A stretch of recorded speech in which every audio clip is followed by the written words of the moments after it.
अस्सलाम वालेकुम। मेरा नाम है दानिश मकसूद और आप देख रहे हैं मेरा YouTube channel Dawn News editorials. अच्छा, आज जो हम डॉन का एडिटोरियल कर रहे हैं वो है बलूचिस्तान वायलेंस।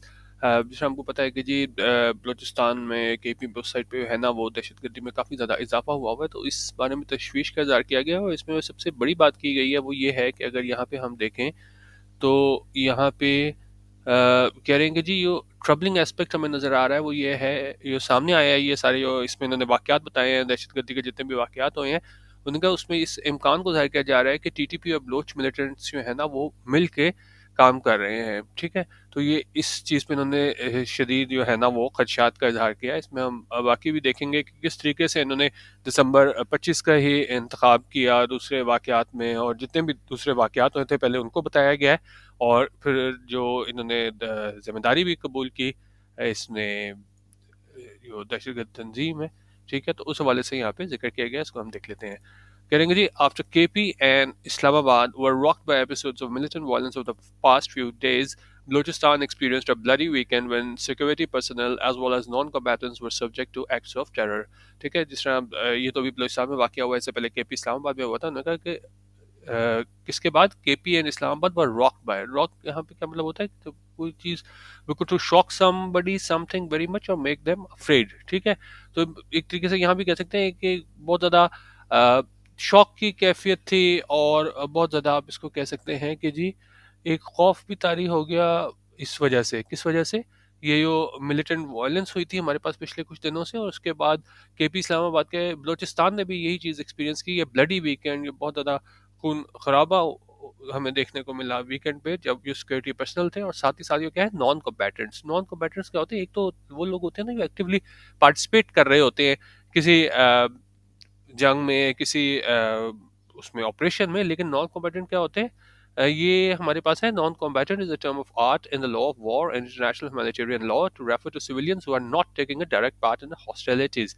ठीक है, वो लोग जो हॉस्टिलिटीज में डायरेक्ट जो है ना वो पार्ट नहीं ले रहे होते, लेकिन क्या है, इनडायरेक्टली वो क्या है उससे मुतासिर हो जाते हैं। जिस तरह आप देखा होगा कि मतलब ये शहरी होते हैं, राहगीर चलते हुए आ जाता है बीच में जद में इसके दहशतगर्द की कोई कार्रवाई हो रही हो, तो वो क्या होता है, वो इनडायरेक्ट ली अफेक्टेड हो जाता है, क्योंकि वो नॉन कॉम्बैटेंट होता है, वो उस चीज़ का हिस्सा नहीं होता, लेकिन क्या है वो भी उसका शिकार हो जाता है दहशतगर्दी का। तो यहीं पे बता रहे हैं कि बलूचिस्तान में भी ऐसे ही हमारे पास वाक़या हुआ, जहाँ पे सिक्योरिटी पर्सनल और साथ ही साथ नॉन कॉम्बैटेंट्स भी है ना वो शिकार हुए एक्ट्स ऑफ टेरर का।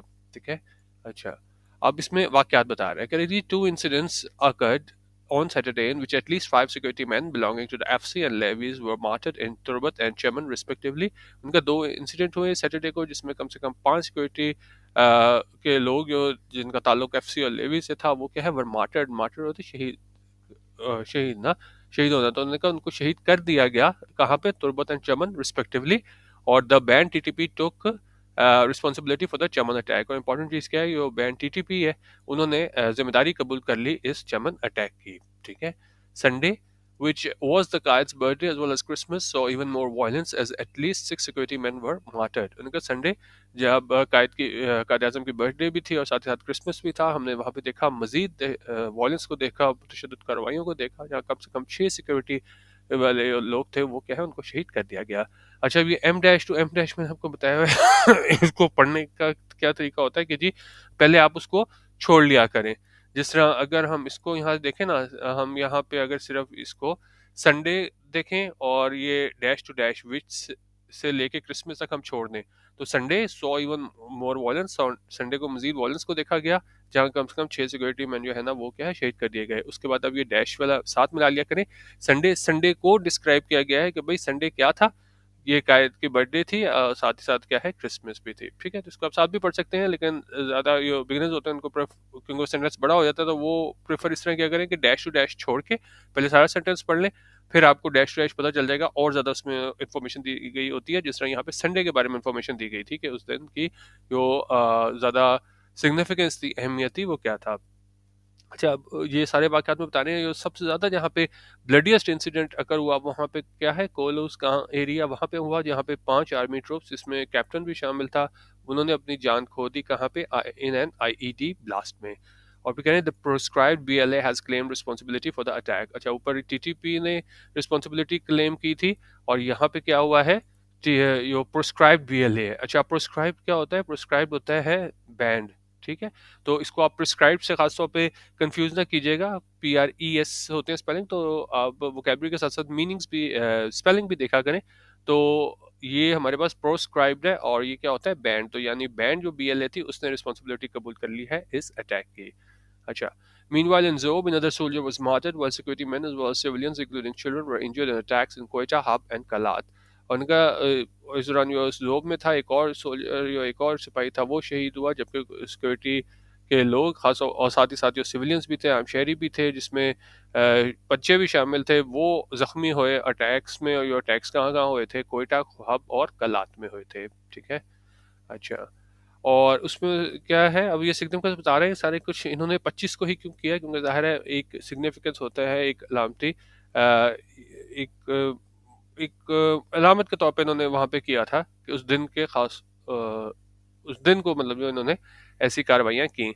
It can be assumed that December 25 was chosen by the attackers for its symbolism, as earlier the Ziyarat residency where Pakistan's founding father had stayed before his death was targeted by blood separatists in June 2013। और उनका ये मतलब resume किया जा सकता है कि 25 दिसंबर को इंतखाब इसलिए किया गया अटैकर्स की जानब से, हमलावरों की जानब से, कि क्या है, इसकी एक अलामती हैसियत है।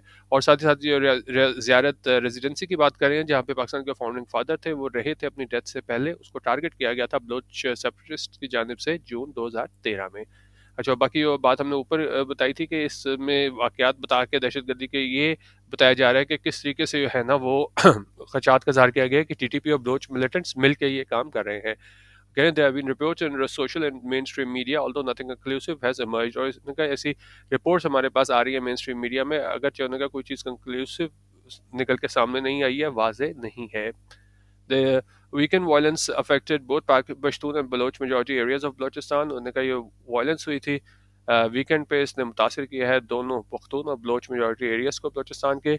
There are reports that some Baloch separatists have decided to join hands with the TTP, though observers say this decision has not been made by major separatist groups but may represent the choices of individual militants। अब वो इसी बात को कर रहे हैं कि कोई रिपोर्ट्स हैं कि बलोच सेपरेटिस्ट हैं, उन्होंने फैसला किया है कि वो क्या है, टीटीपी के साथ मिलने का फैसला किया है, जबकि ऑब्जर्वर्स हैं उन्होंने कहा कि नहीं भी ये डिसीजन जो है ना कुछ मेजर सेपरेटिस्ट ग्रुप्स की जानिब से नहीं लिया गया है, बल्कि ये इनफरादी तौर पे लोगों ने फैसला किया है कि जाके टीटीपी से मिले, ठीक है। तो अभी कंसेंसस नहीं है, लेकिन जो है ना एक तशवीश का इज़हार किया गया है कि अगर ये सेपरेटिस्ट सेपरेटिस्ट जो मूवमेंट वाले हैं वो भी अगर जाके टीटीपी के साथ मिल गए, if there is an emerging nexus between TTP and Baloch militants it must be broken. उन्होंने कहा अगर कोई नेक्सस बन रहा है, कोई ताल्लुक बन रहा है टीटीपी और बलोच मिलिटेंट्स के दरमियान, इसको लाजमी क्या है, तोड़ा जाना चाहिए, ख़त्म किया जाना चाहिए, ठीक है। While if there is evidence that the Baloch separatists are finding refuge in Taliban-controlled Afghanistan, this needs to be taken up with Kabul's rulers। और अगर इस बात का सबूत मिल जाए कि बलोच सेपरेटिस्ट हैं, वो उनको पनाह वो अफगानिस्तान में दी जा रही है, तालिबान कंट्रोल जहाँ पे तालिबान का कंट्रोल है, तो उन्होंने कहा इसको टेकअप किया जाना चाहिए, मतलब काबुल रूलर्स के साथ उनको जाके कहना चाहिए कि भाई ये क्या हो रहा है यहाँ पे, आपकी जानिब से जो है ना रिफ्यूज दी जा रही है, और उसके बाद जो दहशतगर्दी के वाक़यात हैं वो कहाँ है, पाकिस्तान में हो रहे हैं, ठीक है। अब कह रहे हैं जी years of policies led by the establishment to pacify Balochistan have failed. उन्होंने कहा ये सालों से वो पॉलिसीज थी जिसको लीड किया था एस्टैब्लिशमेंट ने कि वो पैसिफाई करें बलोचिस्तान को, हैव फेल्ड। कि पैसिफाई करना होता है किसी को मतलब गुस्सा कम करना, क्योंकि ज़ाहिर है कुछ जायज़ चीज़ें भी हैं जिसपे इन लोगों को गुस्सा था कि जी हमारा सारे ये रिसोर्सेज हमारी होती हैं और हमें इतना हक नहीं दिया जा रहा होता। तो इस वजह से है ना इनको ज़रा गुस्सा कम करने की कोशिश की जाती रही, जिसको लीड किया एस्टैब्लिशमेंट ने, लेकिन इनका ये सारी कोशिशें क्या है, नाकाम हो गई हैं। Therefore along with kinetic action, तो इनका लिहाजा साथ ही काइनेटिक एक्शन के अलावा, काइनेटिक एक्शन होता है जहाँ पे एक्टिव वॉरफेयर हो, ठीक है। तो उनका इसके साथ साथ ये state must also look at why it has been unable to bring socio-economic uplift to the resource-rich but apparently poor province। लेकिन साथ ही साथ वो इसी बात की करें, ये बलोचिस्तान वाले अपने आप को महरूम समझते हैं इतनी कुछ रिसोर्सेज होने के बाद भी। तो उनका स्टेट को ये भी देखना चाहिए कि क्यों अब तक ये है ना ये बेहतरी नहीं ला सके बलोचिस्तान के प्रोविंस के लोगों की, जो क्या है रिसोर्स रिच है, ठीक है, लेकिन बहुत ज़्यादा जो है ना पुअर है, गरीब है प्रोविंस। तो क्यों हम उसके आप कह लें कि जी बेहतरी नहीं ला सके इसकी ज़िंदगी में, बावजूद इसके कि बलूचिस्तान में रिसोर्सेज हैं। ठीक है, तो ये एक ट्रेंड जो हमारे पास आ रहा था बलूचिस्तान वायलेंस के हवाले से, उस वैसा एडिटोरियल था।